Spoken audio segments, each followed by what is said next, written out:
इंदिरा गांधी के ऐसे बार बाप जिसे देखकर आपका नेहरू गांधी खानदान से विश्वास उठ जाएगा। गूंगी गुड़िया से आयरन लेडी बनने की ये कहानी बहुत खौफनाक है। इस महिला ने भारत का जितना नुकसान किया उतना किसी ने नहीं किया। आज आपके सामने हम एक एक कर इंदिरा गांधी के गुनाहों से पर्दा हटाने जा रहे हैं। सन 1966 में तत्कालीन प्रधानमंत्री लाल बहादुर शास्त्री की रूस के ताशकंद में रहस्यमय तरीके से मौत हो गई, लेकिन जांच नहीं की गई। इस संदिग्ध मौत से सबसे ज्यादा किसे फायदा हुआ? केवल और केवल इंदिरा गांधी को, जो प्रधानमंत्री बन गई। ये दुनिया का ऐसा पहला केस है जिसमें किसी सॉवरेन कंट्री के हेड की विदेश में संदिग्ध मौत हो गई और उसकी जांच तक नहीं कराई गई।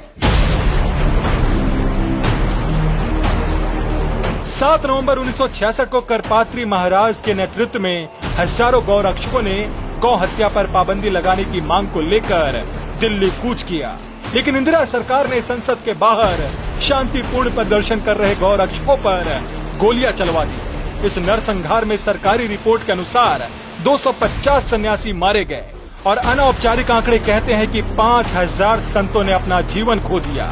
हिंदुओं के स्वाभिमान को कुचलने का ये सबसे बड़ा कुत्सित प्रयास था।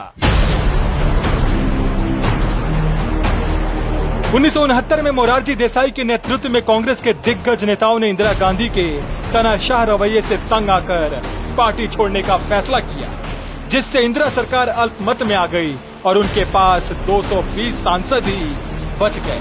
लेकिन बहुमत पाने के लिए यहाँ भी इंदिरा ने क्रूर खेल खेला। उन्होंने कम्युनिस्ट पार्टी के साथ गठबंधन कर लिया, लेकिन इस गठबंधन के एवज में देश के सभी प्रमुख शिक्षण संस्थानों पर कम्युनिस्टों का कब्जा हो गया। इस सौदे के मुताबिक कम्युनिस्ट को जेएनयू पर पूर्ण नियंत्रण दे दिया गया। कम्युनिस्ट के साथ गठबंधन के बाद इंदिरा ने वाम नीतियों को अपना लिया। बीमा, कोयला और तेल उद्योग का राष्ट्रीयकरण किया। सभी सरकारी नौकरियों पर कम्युनिस्टों का अधिकार हो गया। इंदिरा के इस फैसले ने देश को सबसे ज्यादा नुकसान पहुंचाया। 1974 में इंदिरा गांधी ने बिरला और टाटा जैसे टॉप बिजनेस ग्रुप के साथ संबंध तनावपूर्ण बना दिया।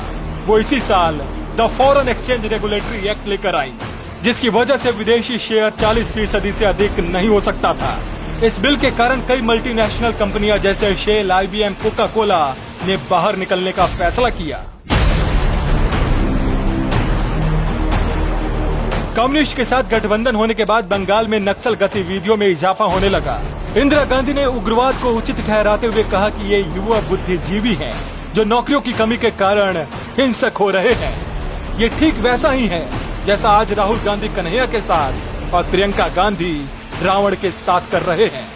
कम्युनिस्ट ने 70 के दशक में अमेरिका के ब्लैक पैंथर आंदोलन के आधार पर दलित पैंथर आंदोलन शुरू किया। उन्होंने दलितों को हिंदुओं के खिलाफ कट्टरपंथी बनाने का काम किया। businessworld.in में छपे एक लेख में बताया गया है कि कैसे इंदिरा गांधी की आर्थिक नीतियों ने भारत को भारी नुकसान पहुंचाया। इंदिरा ने राष्ट्र भर में अपनी छवि निर्माण के लिए लेफ्ट इकोसिस्टम पर भरोसा किया। 1969 से 1976 तक उनका कार्यकाल भारत की अर्थव्यवस्था के लिए सबसे खराब था। 1971 से गरीबी बढ़ती चली गई। 1971 में इंदिरा गांधी ने प्रिवी पर्स को समाप्त कर दिया। ये शाही परिवारों के साथ एक समझौता था, जिन्होंने भारत में अपनी रियासतों का विलय कर दिया था। हमने उनकी जमीनों का अधिग्रहण तो किया, लेकिन बदले में उन्हें कुछ नहीं दिया। जबकि 1976 में मुस्लिम तुष्टीकरण की राजनीति करते हुए इंदिरा गांधी ने सभी अधिकृत जमीन वक्फ बोर्ड को वापस लौटाने का फैसला किया।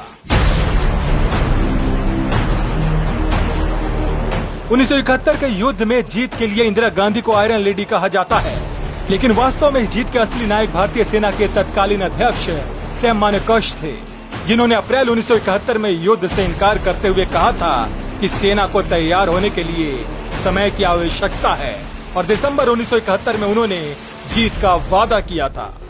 जनरल सैम ने अपना काम करते हुए 90,000 पाक सैनिकों को पकड़ा और पाकिस्तान को करारी शिकस्त दी। अब गेंद इंदिरा के पाले में थी।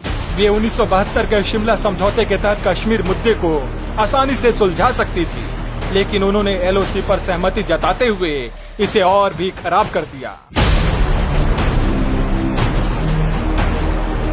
आज कुछ मूर्ख कांग्रेस पर भ्रष्टाचार के आरोपों पर पर्दा डालने के लिए मोदी सरकार को जिम्मेदार ठहराते हैं, जबकि सच्चाई ये है कि इंदिरा गांधी ने ही न्यायपालिका को तहस नहस करने का काम किया। इंदिरा ने 1973 में 3 वरिष्ठ न्यायाधीशों को दरकिनार कर एक लचीले न्यायाधीश को चीफ जस्टिस ऑफ इंडिया नियुक्त किया। सुप्रीम कोर्ट के इतिहास में इसे आज भी काला दिन के रूप में याद किया जाता है। 1975 में इंदिरा गांधी ने देश में आपातकाल थोप दिया। दरअसल 1971 में रायबरेली सीट से चुनाव जीतने के लिए इंदिरा गांधी ने सरकारी तंत्र का गलत इस्तेमाल किया था। यहां से चुनाव हारने वाले राज नारायण की याचिका पर इलाहाबाद हाई कोर्ट ने इंदिरा को दोषी माना। इसे देखते हुए इंदिरा गांधी ने न केवल न्यायपालिका को ध्वस्त करने की साजिश रची, बल्कि पूरे देश पर आपातकाल थोप दिया। 1967 में सुप्रीम कोर्ट की संवैधानिक पीठ ने अलीगढ़ मुस्लिम विश्वविद्यालय को अल्पसंख्यक दर्जा देने से इनकार कर दिया, लेकिन इंदिरा गांधी ने 1981 में मुस्लिम तुष्टीकरण करते हुए संवैधानिक संशोधन द्वारा अल्पसंख्यक का दर्जा बहाल कर दिया। ये वही इंदिरा गांधी थी जिन्होंने 1966 में हिंदुओं की एक साधारण मांग को लेकर हजारों साधुओं की हत्या कर दी थी। नक्सलियों और दलितों को कट्टर बनाने के बाद आरोप है कि इंदिरा गांधी ने पंजाब में भिंडरावाले को खड़ा किया, जो बाद में उनके नियंत्रण से भी परे चला गया। अकाली दल की बढ़ती लोकप्रियता का मुकाबला करने के लिए तत्कालीन गृह मंत्री जैल सिंह ने भिंडरावाले को ताकत दिया। बाद में पंजाब में हालात बेकाबू हो गए। अलग देश की मांग ने जोर पकड़ लिया। तानाशाह इंदिरा कभी कूटनीति में सफल नहीं हुई, इसीलिए उन्होंने ऑपरेशन ब्लू स्टार का आदेश दिया, जो बाद में उनकी हत्या का कारण भी बना।